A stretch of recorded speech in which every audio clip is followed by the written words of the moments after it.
exactly. There you go. Just today, someone posted something about that on 11/11 at 11:11 a.m. plus or minus 30 seconds.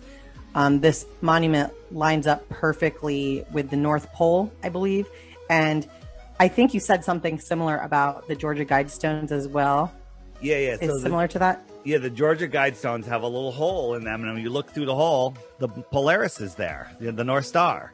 So it lines up all the time. Anything, by the way, anything that lines up with Polaris always lines up with Polaris because Polaris doesn't move, right?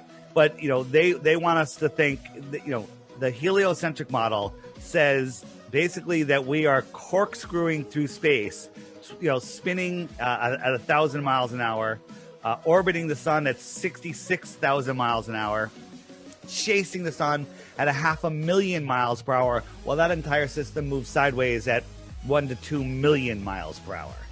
All of those directions, all of that movement, but the stars never change. Go out tonight, look at the stars at whatever time, make a little chart, and then go out next year, same night, same time. The stars will be in the exact same position, even though we've corked through space in 4 different directions, traveling billions of miles, but nothing ever changes.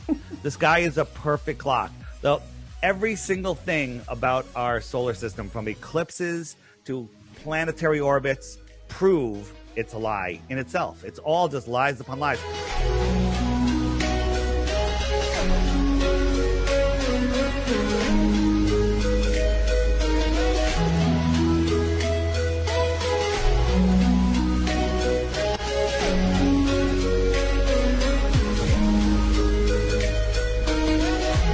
The way I describe the world is it's a giant lake. A giant lake. Large bodies of water at rest lay flat. Scientifically testably, provably flat. We can prove that.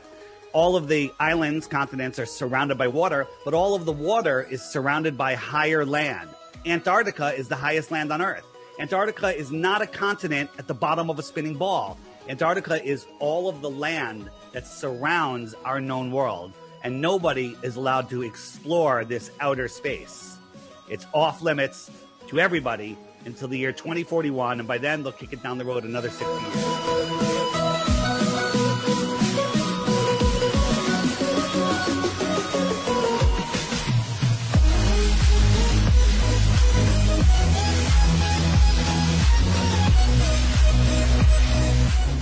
If it happened, the divergence would prove the point, right? Well, there's so many times, and these emergency landings happen all the time. All the time. Right. And here's 16 that were documented in this book. Greatest book ever. It's in the app under books and settings. I highly recommend you buy it. You can get it for free, the PDF, but it ain't the same as having a coffee table book. It's a great book to lay on the table. If someone picks it up, they become a flat earther. They're like, damn, I went over to Joe's house for friggin' a beer, and now I'm a flat earther. Right? You assume his name is Joe. I'm just saying, just saying that, just throwing a random name out there. I wasn't even talking about you. And so 16 of them, they make 0 sense on a globe, and they make absolute perfect sense on a flat Earth. Documented. NASA, the liars, not a space agency, are in charge of radar. They're in charge of GPS. They're in charge of all flight routes. They control all the means of not only of information, but dispersal of that information, or positive. So it's like the NASA thing. Once you get over that.